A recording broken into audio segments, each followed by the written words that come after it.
오늘 함께 나눌 본문 말씀 사도행전 5장 12절부터 16절 말씀입니다.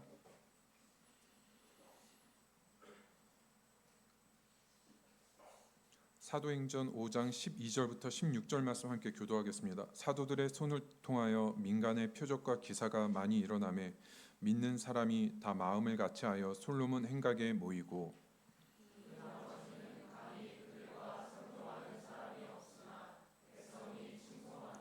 믿고 주께로 나오는 자가 더 많으니 남녀의 큰 무리더라.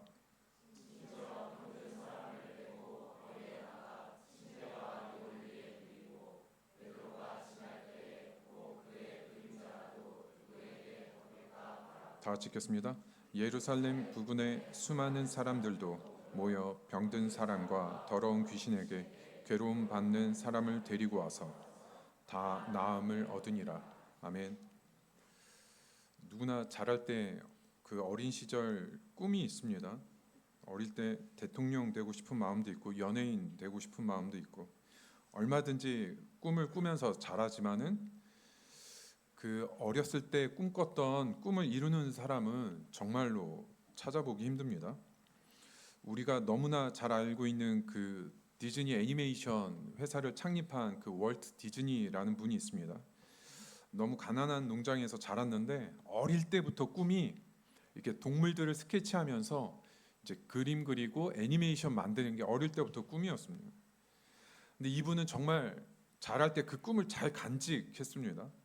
너무 어려운 과정 끝에 처음 자기가 세운 애니메이션 스튜디오가 이제 수익을 못 내고 처음에 파산하고 그 다음에 새롭게 자기가 만든 캐릭터가 있습니다. 그 오스월드 더 럭키 래빗이라는 캐릭터를 만들었는데 그 저작권을 다른 배급사에 빼앗기면서 두 번째 파산을 하게 됩니다.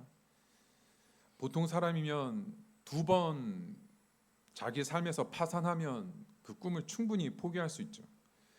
이분이 이제 뉴욕에서 모든 재산 다 탕진하고 파산하고 뉴욕에서 LA로 돌아오는 기차 안에서 또다시 새로운 캐릭터를 스케치를 합니다. 그게 이제 성도님들 다 아시는 캐릭터입니다. 그 기차에서 그린 캐릭터가 이제 미키마우스였죠. 결국 그 미키마우스 하나로 디즈니 애니메이션이 새롭게 세워지고 크게 성공하게 됩니다. 꿈에는 두 가지 어려움이 있습니다. 자기가 꿈 꾸는 건 너무 자유롭게 꿈꿀 수 있는데 그 꿈을 실제로 이루어가는 과정이 너무 어렵다는 거고, 그거보다 더 심각한 문제는 자기가 나이 들고 현실에 부딪혀 보면 그 꿈이 이루어진 현실이 그 어렸을 때 자기가 바라던 현실과 너무 다른 겁니다.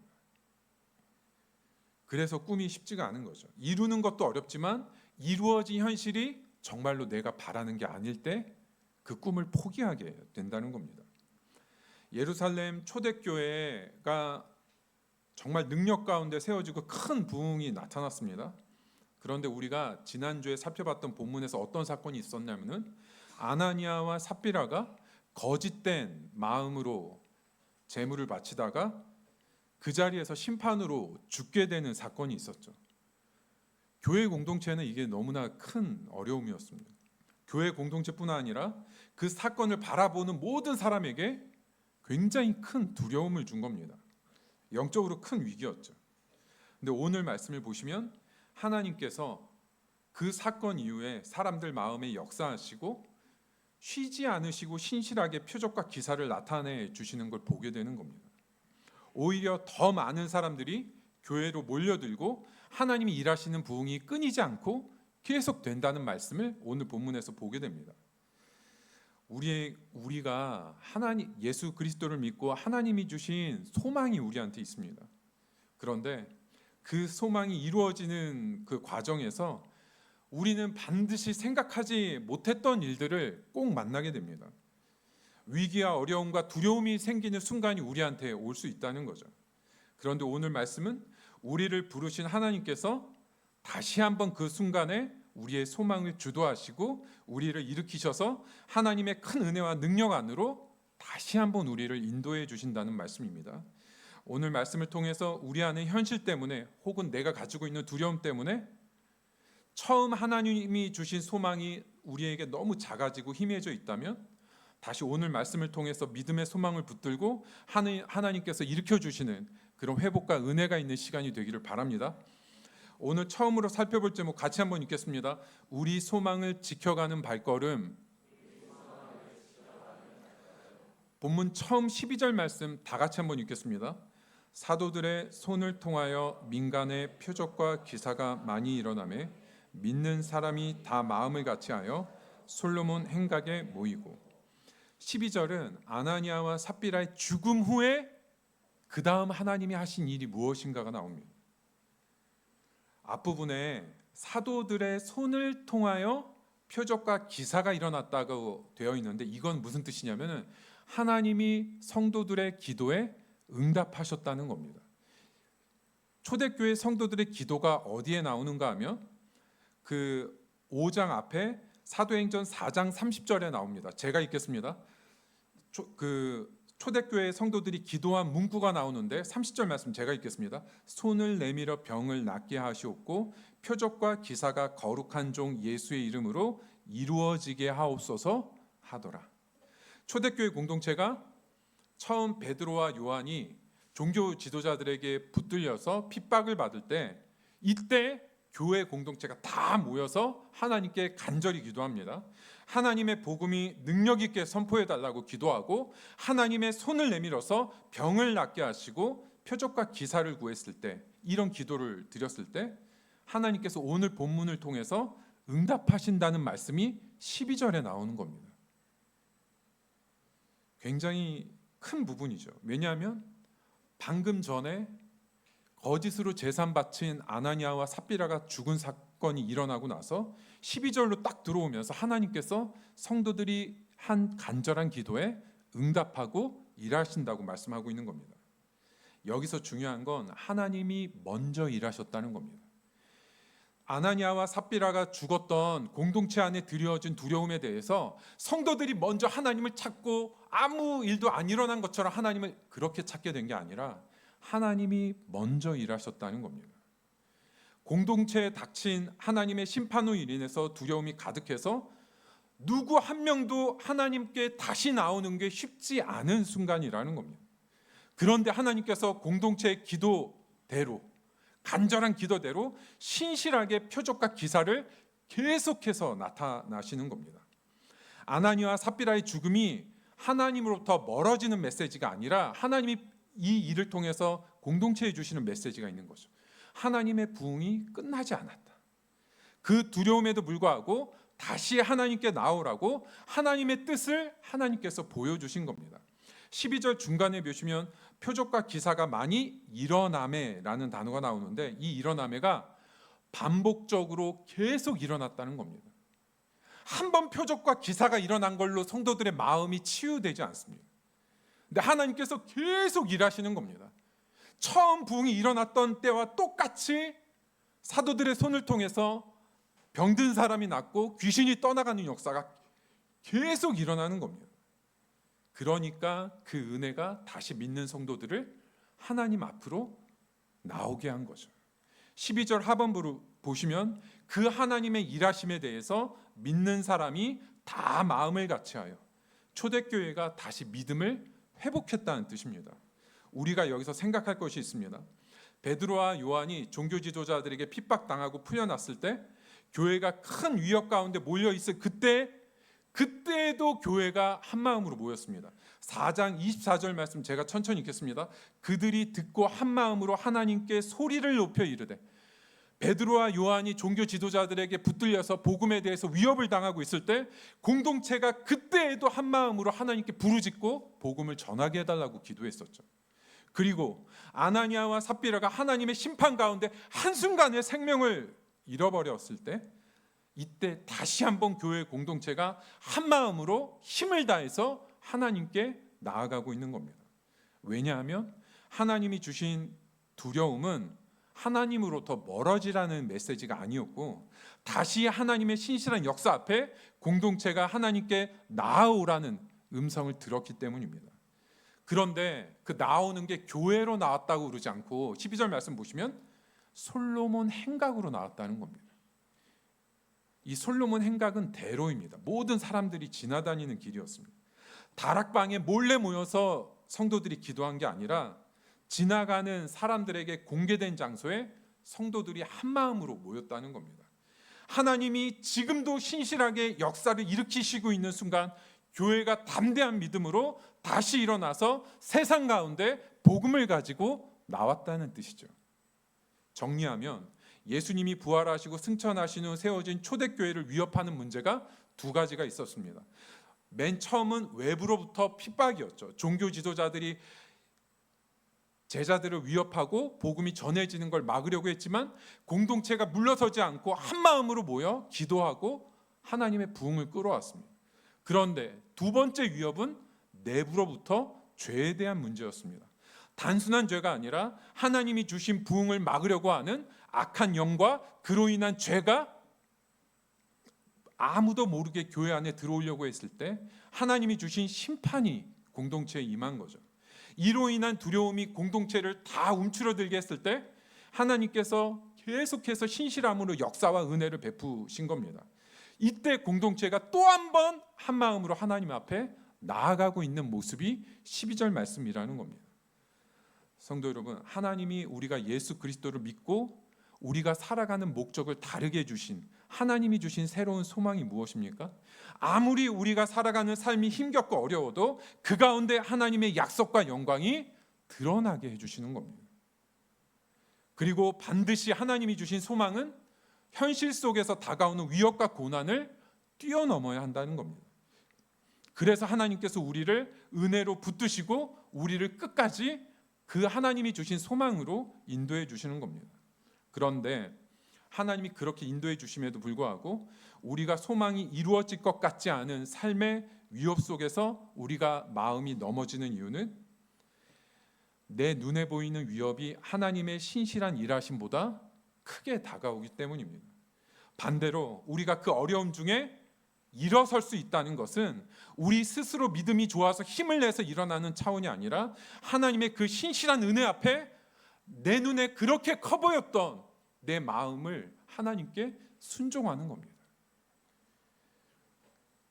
그래서 우리가 눈앞에 있는 현실이 우리의 소망을 약하게 만들어질 때일수록 우리는 철저히 영적으로 수동적이 되어야 됩니다. 무슨 말인가 하면 어려울 때 스스로 무엇인가 해보려 하는 것 겉으로 보면 너무 좋은데 내가 스스로 일어나려고 하는 시도들은 번번이 넘어지고 실패한다는 겁니다. 영적으로 수동적으로 된다는 것은 내가 아무것도 하지 않다가 그런 의미가 아니라 내 높아진 자아를 내려놓고 하나님의 이끄시는 신실함 앞에 나를 순복하는 겁니다. 아무리 눈앞에 어려운 순간이 변하지 않고 나의 마음을 힘들게 하더라도 여전히 내 마음에 하나님의 신실한 은혜가 분명히 선명하게 나한테 다가올 때 그 신실함 앞에 내 마음에 느껴지는 힘듦과 어려움을 다 내려놓을 수 있어야 한다는 겁니다. 하나님이 주시는 말씀 앞에 그리고 끊임없이 우리를 일으키시는 그 능력 앞에 자신을 내어 맡기고 순간순간 그 하나님의 의도하신 뜻대로 우리가 끌려갈 수 있을 때 그때 우리의 소망이 꺼지지 않는다는 겁니다. 하나님이 우리를 이끄시고자 하는 마지막 종착지까지 신실하게 거기까지 닿을 수 있게 됩니다. 결국 우리를 일어나지 못하게 하고 스스로 현실이라는 벽에 주눅들게 하는 건 문제가 커서가 아니라 여전히 하나님의 신실함 앞에 나의 높아져 있는 마음이 너무 크기 때문입니다. 오늘 이 시간 하나님의 은혜와 이끄심, 그 신실하신 은혜 앞에 우리가 더 겸손하게 순종하고 다시 일어나고 하나님 앞에 나아가는 공동체가 되기를 바랍니다. 오늘 두 번째로 살펴볼 제목 같이 한번 읽겠습니다. 진짜 믿음이 드러나는 순간. 본문 13절과 14절 말씀 함께 교도하겠습니다. 그 나머지는 감히 그들과 상종하는 사람이 없으나 백성이 칭송하더라.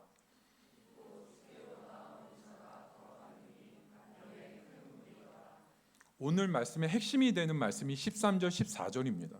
그런데 13절, 14절 말씀을 우리가 해석할 때 13절에 보시면 그 나머지는 어떤 사람이고 그 다음에 나오는 백성들은 누구인가 하는 부분이죠.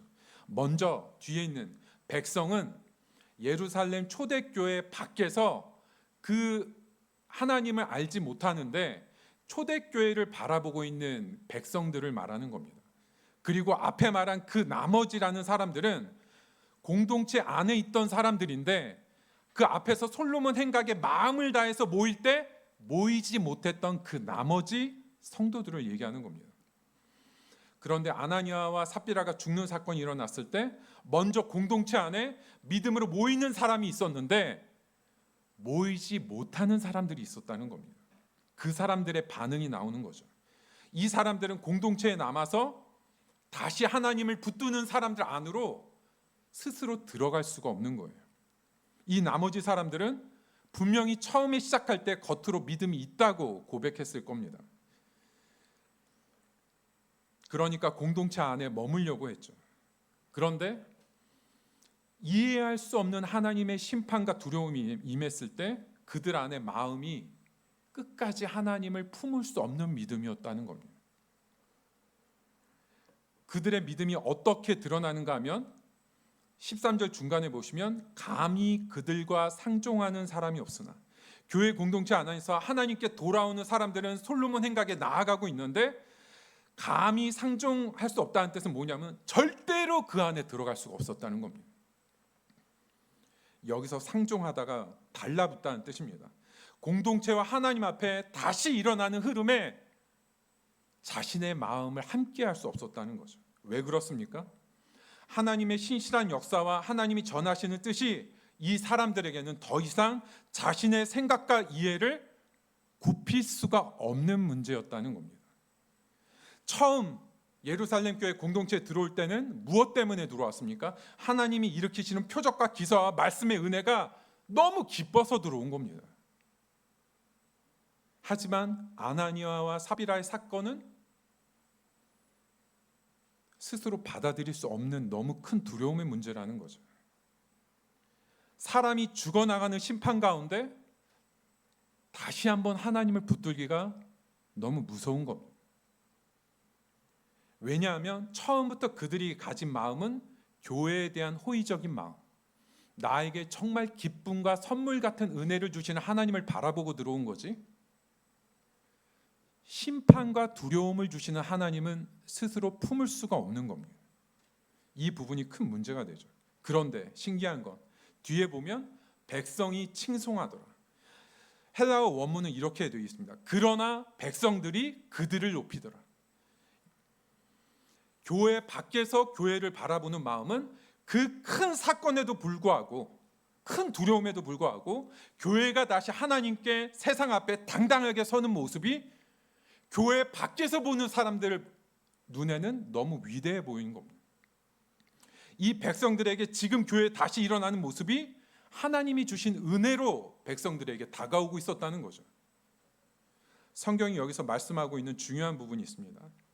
하나님의 일하심이 그 나머지 사람들의 믿음 없음을 드러내지만 동시에 교회 공동체를 참된 믿음의 사람들로 걸러내고 있다는 겁니다. 하나님의 역사. 오히려 믿음이 없던 사람들에게, 하나님을 모르는 사람들에겐 지금의 일이 하나님의 역사로 보이는데 처음에 믿음인 줄 알고 들어왔던 그 나머지 사람들한테는 이 사건이 교회 안으로 들어오지 못하게 하는 사건이 되는 겁니다. 성도 여러분, 여기서 보여주는 게 뭐냐면 부분적인 믿음은 불신앙이라는 겁니다.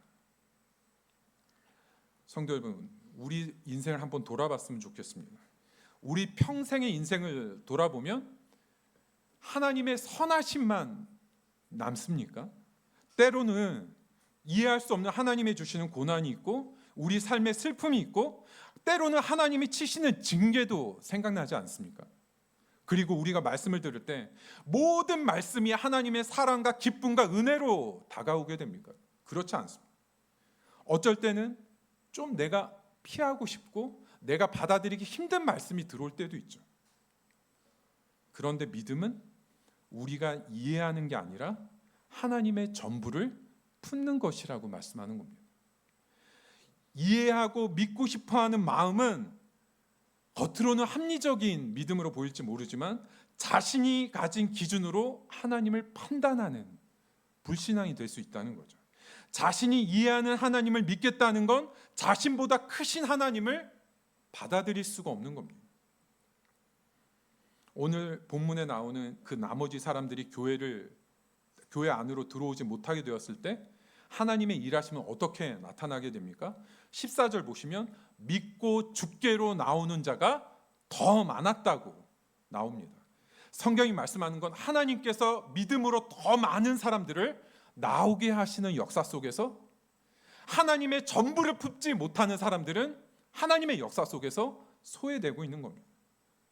사람들 마음 안에 불신과 두려움과 주저함을 극복하고 그 순간에도 십자가에 죽으시고 부활하신 예수 그리스도를 믿게 되는 역사가 하나님께서 동시에 일으키시고 있다는 거죠.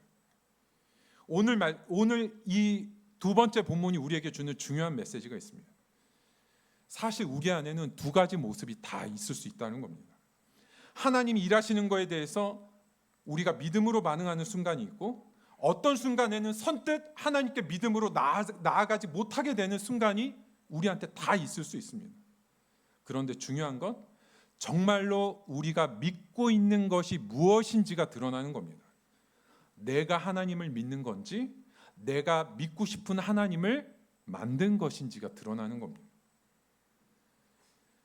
우리가 오해하면 안 되는 것이 있습니다. 하나님이 말씀하시고 일하시는 것이 모두 쉽게 믿어지는 건 절대 아닙니다.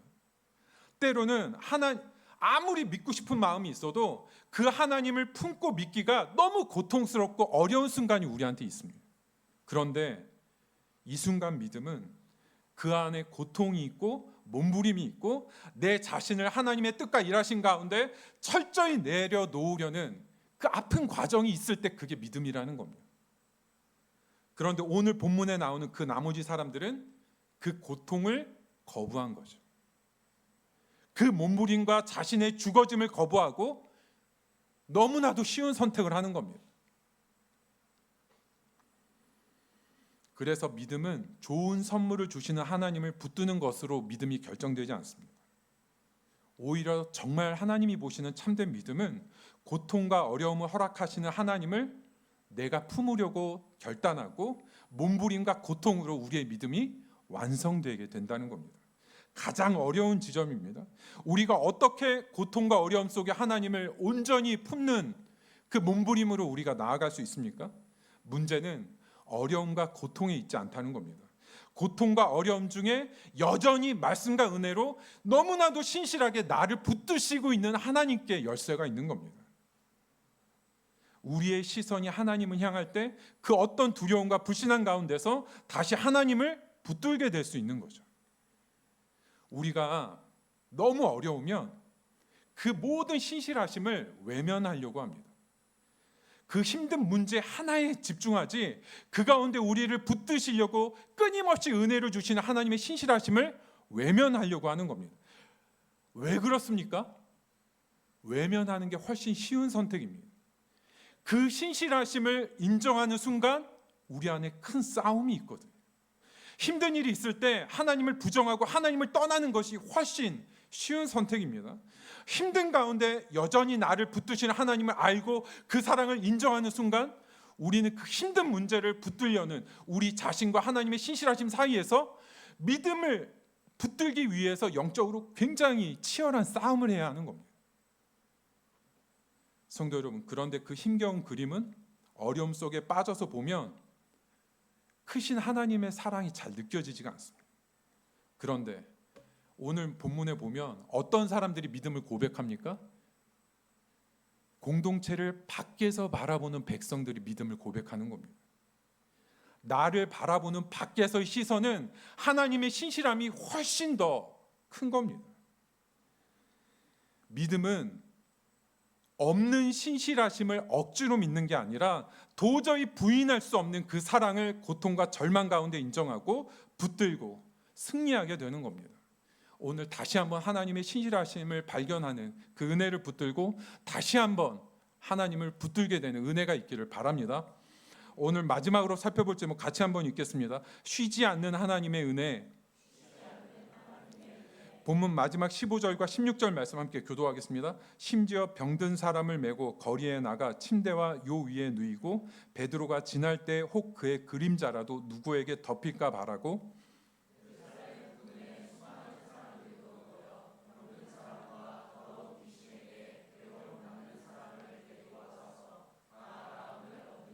15절 말씀 시작할 때 원어에는 그리하여라는 접속사가 있습니다. 15절 16절이 지금 이 사도행전을 기록한 그 누가의 결론에 해당하는 말씀이라는 거죠.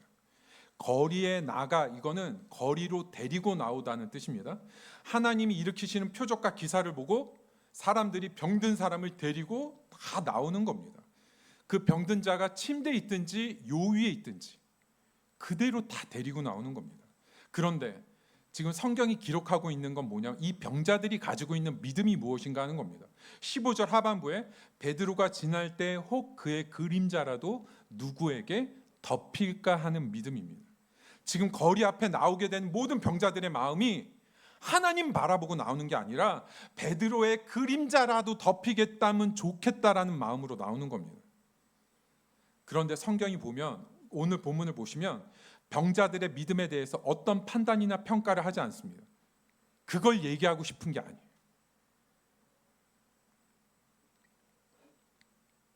하나님께서 그럼에도 불구하고 끊임없이 일하신다는 겁니다.